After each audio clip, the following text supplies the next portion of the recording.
Hey guys, welcome back to Thinking and Driving. Today we're going to talk about the Jada Pinkett Smith interview that she did with her friend Jay, I believe his name is. It is a 2.5 hour long video. So I thought I would spare you if you wanted to know about it but didn't want to actually invest that amount of time.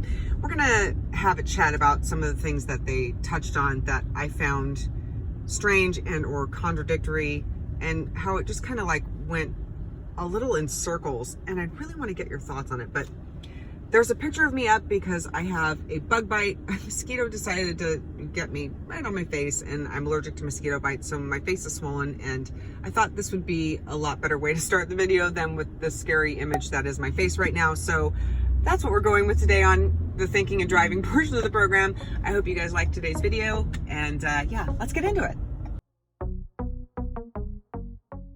People feel like once you get to a certain level of success, you are exempt from the human experience. You are exempt from the human condition. And the truth is, that is not the case. And let me tell you, I had an existential drop in realizing, hold it, wait a minute, hold it. Like, my career is popping. I got money. I'm hot. People pursuing you. I got every dude everywhere. You know what I mean? Like, I can have anybody I want. Why am I not happy? There's so much in this video, and there's so little at the same time. I was a little frustrated by it. I've already watched it twice. The second time I watched it, it was at like a higher speed so that I can get through it quickly, because it is a really long video. But the pseudo-intellectual BS that's going on is just really frustrating to me. It's not even really an interview as more as it's like two people who've known each other for a while have sat down and they've already gone over the guidelines of what they can talk about and what they can't talk about. And they want to come up with something that really casts her in the best light, which I can understand. If they're friends and they've known each other for a while, obviously that's what they want to do. She doesn't want to be seen as the bad guy, which she's been perceived as for a very long time, as someone who's taken advantage of Will Smith, who's rode his coattails and has lived a good life because of him and has treated him basically like garbage. I mean, a lot of people feel like she's been the bad guy, and I think that she wanted to come out with this interview and really talk about her book, which is mentioned repeatedly, which is probably something I'm going to mention repeatedly, because I found it incredibly frustrating how they kept going on and on and on. Every few seconds they're plugging this new book, and it's called Worthy, that she has coming out, and it's really just going into her life and her time with Tupac and her relationship with her mom and her kids. She's just doing this whole life story thing in hopes of enlightening people on how she deals with these circumstances in her life, and her desire, what she says in this interview, is how she can hopefully inspire people to, be healthier, which is nice in and of itself. But I don't know if that is the takeaway. Certainly not what I saw when I hopped on Twitter or X or whatever it's called. The comments are scathing. People have a lot of things to say about Jada, about her up and coming book and their thoughts on it, and it's not good. But oddly enough, when I was watching this video, I did go on the comments. I think that they filtered out a lot of the comments because it's really mostly just positive. I guess it's possible that the people who watched it had only positive things to say, but there are very few who are contradicting her or challenging her in this interview in the comments. Very few people have anything but positive things to say. I feel like they did something. They either filtered out certain words or they got rid of and deleted bad comments. I didn't see the thumbs up to thumbs down ratio. I didn't look at that, but I really did notice how it was mostly just positive comments, which was surprising to me, because I know that there are a lot of people out there who feel a certain way about Jada, and it's not good. So I'm watching this interview, and it's basically a puff piece. Is that right? A fluff piece, a puff piece, where he's, for the most part, for 2.5 hours, he's kissing her butt, telling her how amazing she is, and the book is amazing, and this is and that, and blah, blah, blah, and here and there. And she's talking about her relationship with Tupac and her relationship with Will, and everything is so contradictory. This is what had my head kind of spinning, because you can't be the good guy and the bad guy. You can't be both. You can't be right and wrong, and I don't know how to describe it, but I'm sure you guys know what I mean. You can't have it both freaking ways. That's just not how it works. So the way she's describing her relationship, like with Tupac, I can remember interviews where she's saying that Tupac was her soulmate. They loved each other. They that was her guy. That was the one that she wanted to be with, was him. And then in this interview, she's talking about how they had just this really deep friendship, and there wasn't even any kind of physical to their relationship. Struggle. Yeah. He was obviously into you when you first met, etc., the way you describe it, but it's like, and there's even one point where you dare him to... exactly, yeah. I don't want you to tell that, but what I find fascinating, what I want to help people with here is like, how were you able to create and build a relationship with someone, knowing initially that it was based on some attraction, right, but actually you knew there was so much more to it? How were you able to allow that to unfold? Because I think so many of us get so scared if we're not into someone, we go, oh God, I'm just going to push them away. Yeah. Or that person eventually tries to make a move anyway. But here it was like this beautiful respect, you both created that. Yeah, we both did. We both had the intelligence. We were both really young. So I think the great supreme for this too, that there was no physical chemistry between us. I mean, literally. It was like, and I try to explain this to people. It was the same for Pac. It was just like when I dared him to kiss me, it was like, ew, for us both, right? And it's like, how can that be? That they were really just, these great friends, but that was her deep love. I don't know. Something about it, it isn't clicking for me. It's not making any sense.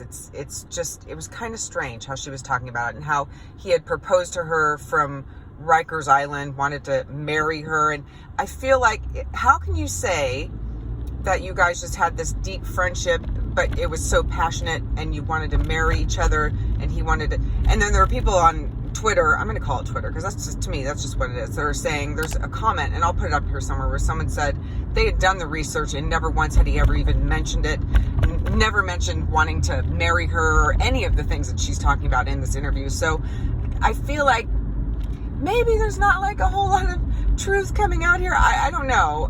I don't know the deep details of their relationship, but I know that she did end up with Will Smith, clearly.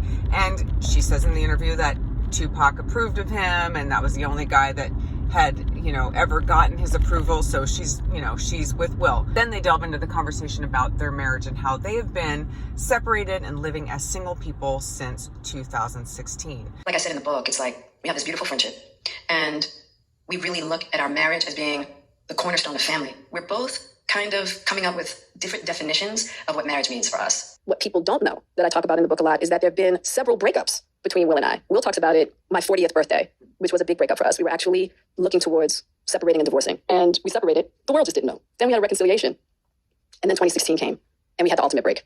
But the world didn't know. Mm-hmm. And I think that that's where some of the misconception about having an open marriage came into play, because we were living lives as single people, mm-hmm, and the world didn't know. So no sooner is she saying that than she jumps into Oscar night, where she's talking about how, oh yeah, I'm his wife. We are married. So it's the back and forth of like, we're living as single people, but we're married people. We're redefining marriage. We're redefining our relationship with each other. He's my someone. Yep, he's not. I don't really feel that way about him. I'm single. I can do whatever I want. He can do whatever he wants, but we're together as a married. It is so confusing to me. It is so just going round and round in circles that I found the interview to be off-putting at certain points, at a lot of the points in the video, because it was so contradictory, because it really didn't make any sense. And when she came to the moment where she started talking about the Oscars and her relationship with Chris Rock and all that stuff, that people didn't know in regards to what was happening with Will and I at that time. And I will leave for people to get the book. Yeah, absolutely. Because there's so much history. Mm-hmm, mm-hmm. And you go into President, it. I break it down. Hence why I did not. Exactly. There's so much history that I think would give people a lot more context to understand that moment. Let me also say that I know that was a difficult moment to watch because of history that Chris and I had in regards to the 2016 Oscar So White.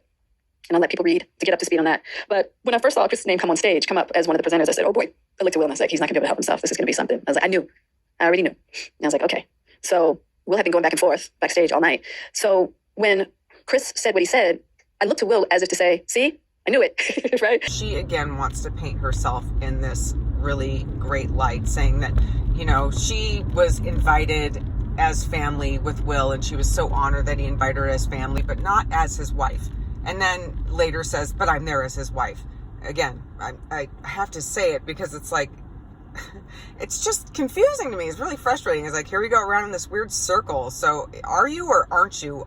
Is it or is it not? I lost sometimes. Listen, there was an aspect of that I was as shocked as anyone, because Will and I hadn't been referring to each other as husband and wife since 2016. I was like, wife? Oh, me?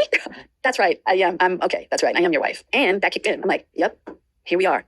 In that moment that did happen, I was like, we came together, we're leaving together. That part of me that put everything else aside and was like, this is going to be something.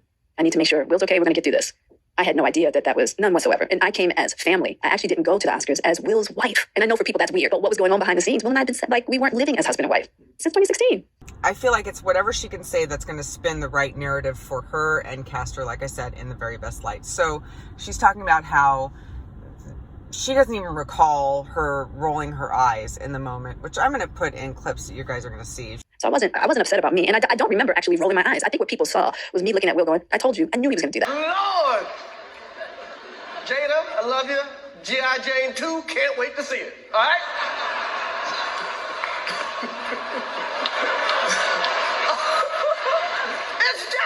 that was a nice one. Okay. She's literally saying, I don't even remember rolling my eyes, but it was all about, you know, her being hurt by what he had said about her alopecia. If I recall correctly, I believe that Chris Rock had said in an interview that he didn't even know that she had alopecia. It wasn't even about that. And the joke itself, just to hit rewind, since that's what a lot of this interview is about, where most of my interest was anyway, it wasn't even a bad joke. Can I just say, even though it must be incredibly difficult to deal with, especially as a woman, because our hair is our crown and it's, you know, something that most of us, you know, love, and not everyone can look good with really short or no hair at all, you know, basically is what I'm saying.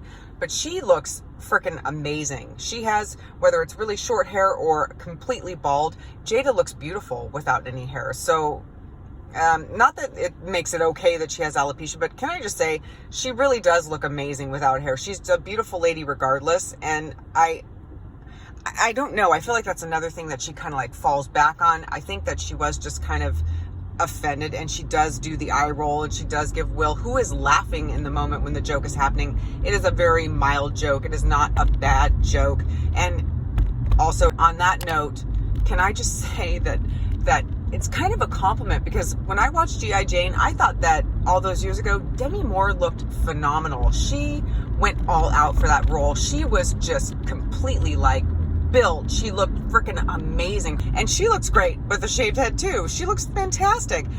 It was a role that people applauded her for, because she really just, she went all in for that character. I don't know. I thought it was a great film, and I wouldn't be offended. I don't think that's a bad joke at all. I think it was actually complimentary in my opinion. And I also, like I said, I think that Jada looks beautiful without hair.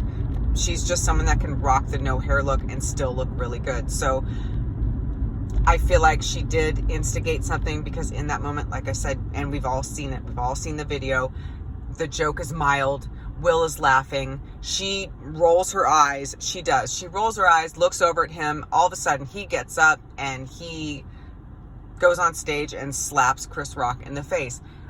This has caused so much trouble for him and for his career. Basically, after that, you know, he got in trouble with the Oscars. I don't know how long until he can be up for another Oscar or attend, or what the situation, I've forgotten what the whole deal is, but the repercussions for what he did standing up for her in that moment were staggering. They were horrible. He had to, you know, take a minute and step back.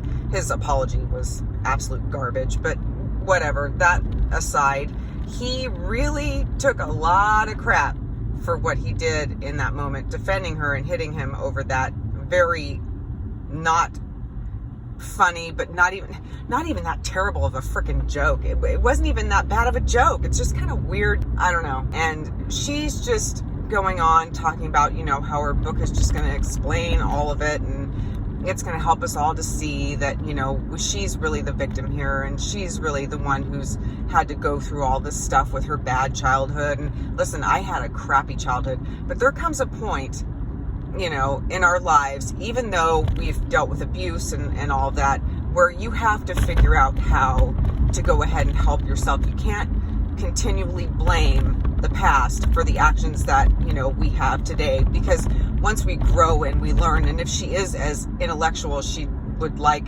us all to believe, then she would know that there's a point where you have to take that accountability and that responsibility and figure your shit out. You know what I mean? You can't keep blaming the childhood for it. At some point, it becomes our responsibility to handle ourselves and grow and heal and learn and do all that stuff, which is, you know, I think the point that she's trying to get across, but at the same time, she does continually go back to, well, my childhood, and this and that. Listen, at some point, it's not about your childhood anymore. It's all about you, and it's about what you need to figure out for yourself and how you've made these mistakes and you've made these choices and you've done these things.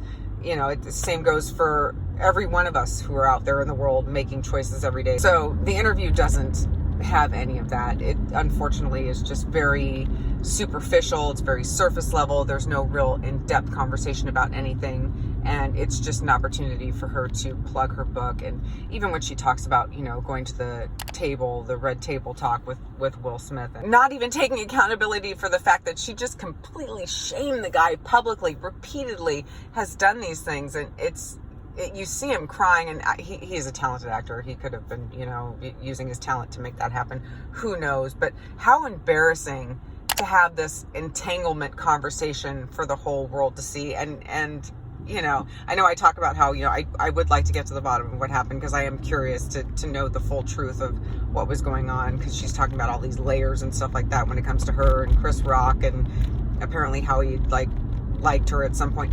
All kinds of stories, all kinds of stuff that I'm just personally curious about. The consensus is, from what I've seen in comments, not on this video, but elsewhere, is that people are sick and tired of hearing about her talk about her personal life and the experiences that she's had with Will and the things that they've done together. People are over it, and they really don't want to hear about it anymore, because she's not going to be able to bounce back from the things that she's done. And in her perspective, she's done nothing really so terribly wrong that she's, according to her, gone from unlovable to lovable, I believe is what she says in the beginning. That's what her book is about. Do I think that this is going to be a big redemption arc for Jada?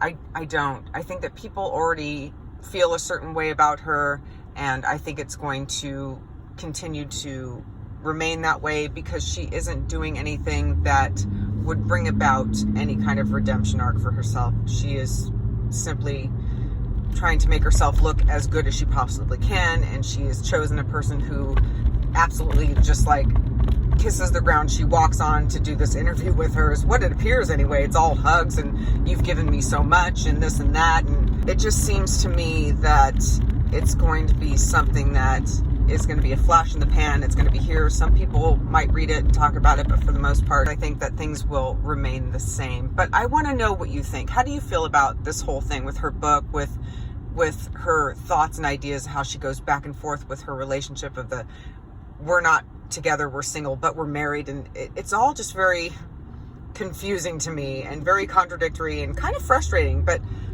let me know what you think in the comments. I just wanted to sit down and talk to you guys about it. So if you were thinking about watching it, but you didn't want to spend the whole 2.5 hours dealing with the whole roundabout conversation, I went ahead and I took care of that for you so that we could go ahead and have the conversation today. So let's go ahead and chat about it. Yeah, that's it for thinking and driving today. I love you guys, and I'll catch y'all in the next one.